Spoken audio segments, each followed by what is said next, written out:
Bonjour à tous, dernière ligne droite, nous sommes le 30 novembre. Dans un mois, on ne parlera déjà plus de Noël. Le mois de décembre, le mois le plus sympa pour la librairie et pour les libraires, c'est-à-dire le moment où on peut vendre avec plaisir des livres que nous aimons à des gens qui viennent acheter des cadeaux, donc qui sont tout souriants, tout gentils et qui attendent nos conseils. En bande dessinée, il y a une tradition dans la BD au mois de décembre, c'est là qu'on sort les intégrales. Qu'est-ce que les intégrales? Les intégrales, généralement, c'est une compilation reliée plutôt sympa, plutôt bien faite et généralement assez jolie, d'une série complète qui réédite en 1, 2 ou 3 albums en intégrale, c'est-à-dire chacun comprenant à peu près 3 ou 4 albums normaux.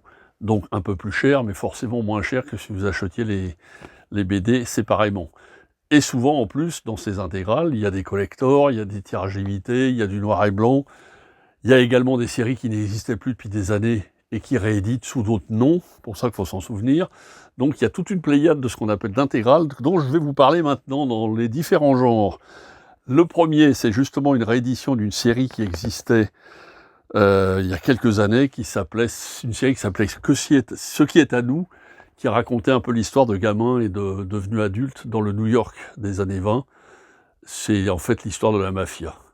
C'est un peu Il était une fois en Amérique en bande dessinée, sauf que là on a affaire à des gens qui ont véritablement existé, donc c'est des héros qui se retrouvent mélangés avec des gens qui ont vraiment existé dans le milieu de la mafia.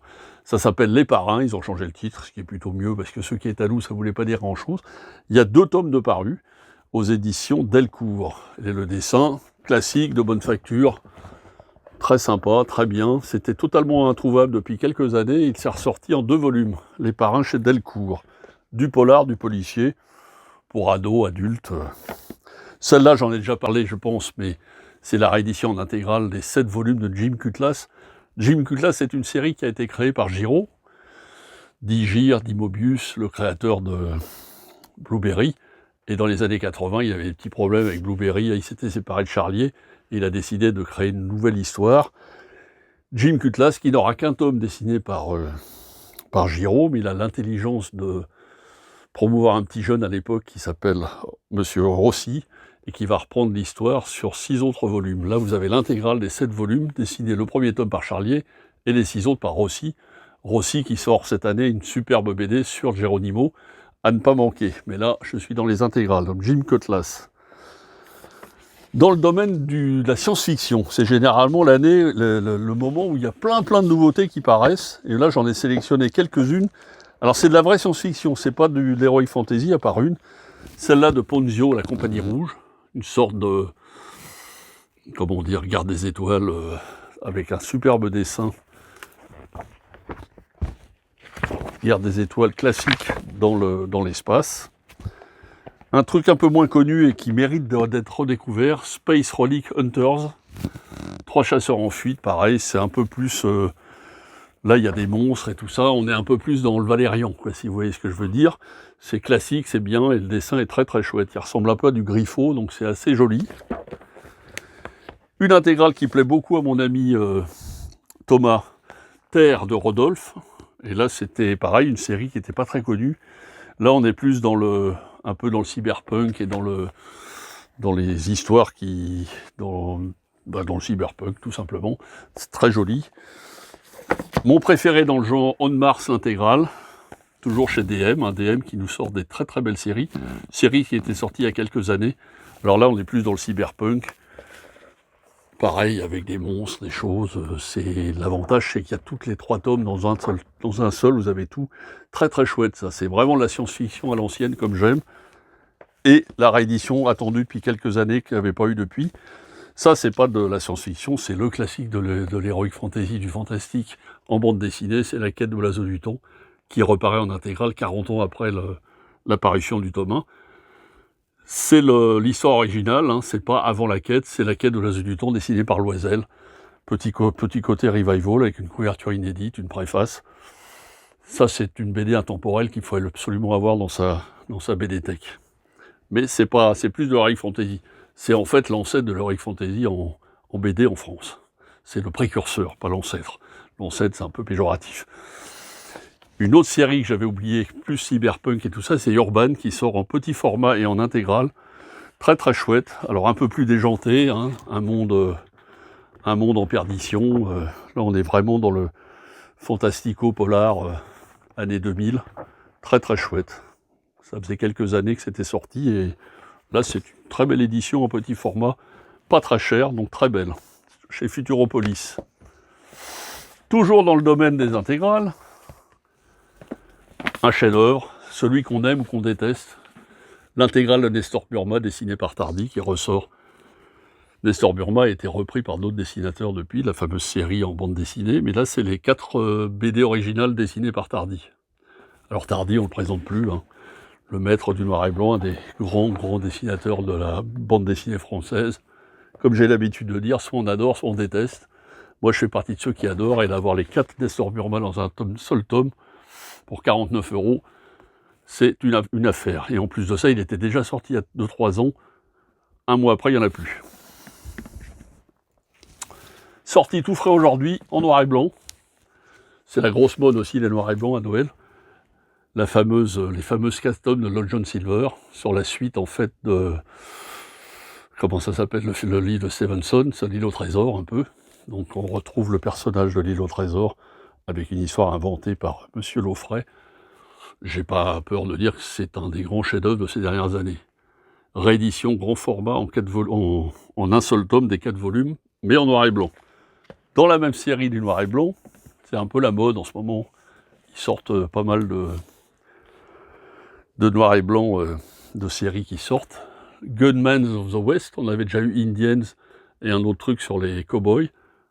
Cette année, c'est toujours 14 auteurs de BD qui nous racontent les aventures des gunfighters, et ça c'est la version grand format en noir et blanc. Absolument très belle, parce que le noir et blanc, quand c'est en gros format, ça reflète vraiment les pages et le travail de chaque dessinateur, et c'est vraiment très beau. Dans le même genre, le dernier Bouncer, que j'ai déjà présenté, mais là c'est la version pareille. Format planche, noir et blanc, dessiné par Book, l'inénarrable Book. L'avantage de ce tome, c'est que c'est le 12e volume de la série, mais il peut se lire indépendamment des autres, c'est ce qu'on appelle un one-shot. Donc même pour ceux qui ne connaissent pas la série, elle est très très bien faite pour tous ceux qui aiment les westerns. C'est d'ailleurs notre prix western de l'année.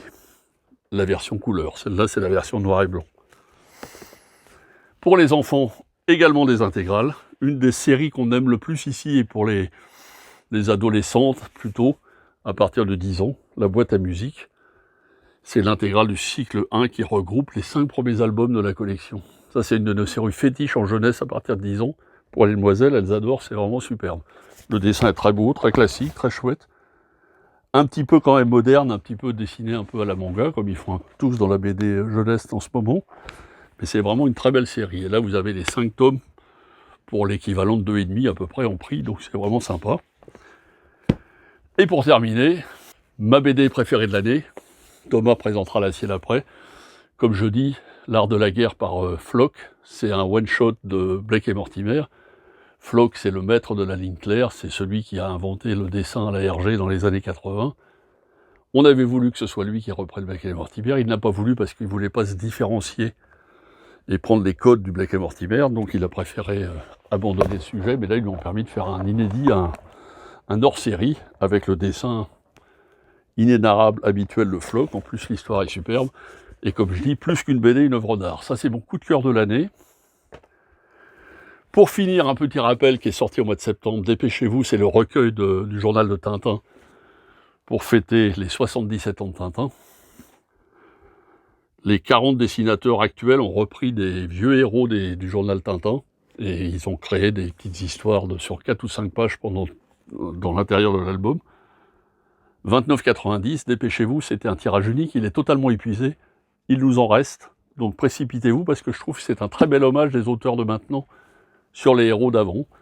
Le numéro spécial 77 ans, il a été un petit peu décrié, moi je le trouve très très bien fait, donc précipitez-vous, parce qu'il n'y en a plus, et après on va regretter, et ils ne le referont pas.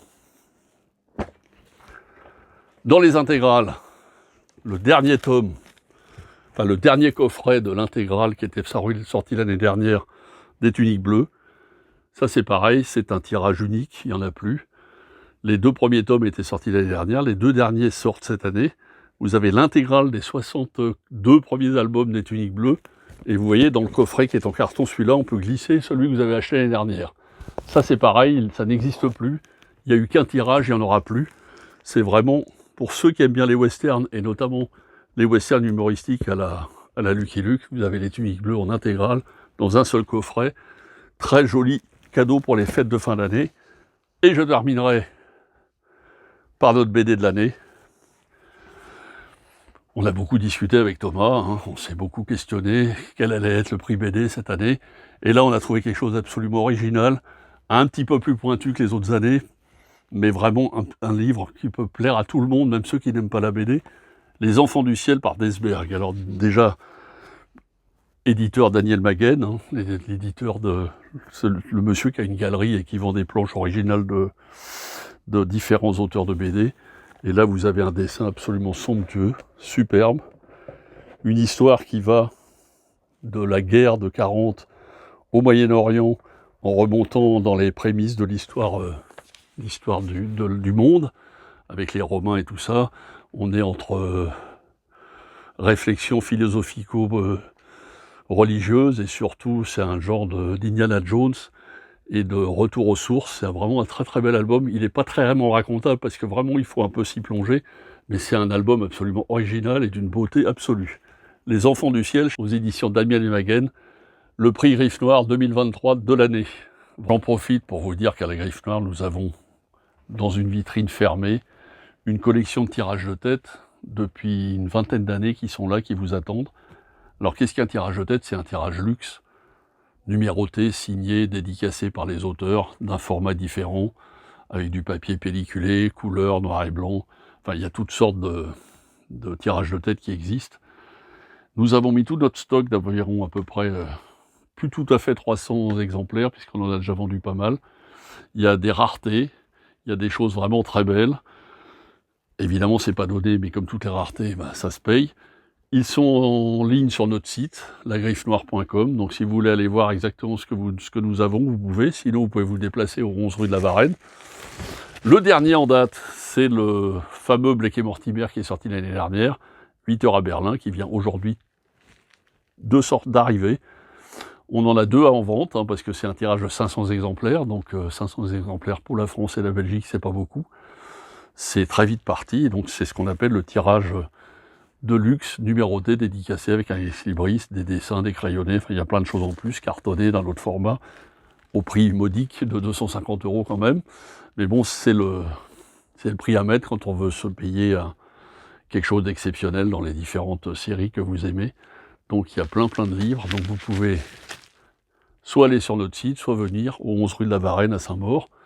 Nous sommes ouverts tous les jours, y compris les 4 prochains dimanches de 10h à 18h. Et le 31 décembre de 10h30 à 15h. Donc nous sommes là tous les jours, moi ou Thomas ou d'autres, pour vous conseiller dans nos coups de cœur, dans les séries que vous cherchez, dans nos tirages de tête, dans nos prix, dans les mangas, les comics, la BD classique, ce qu'on appelle les romans graphiques. Il y a absolument tout sur 80 mètres carrés pour vous plaire et vous distraire, et surtout faire plaisir à vos amis, votre famille, vos enfants, tous les gens que vous aimez pour Noël. Tout est à votre disposition. Nous sommes là, on vous attend. À bientôt.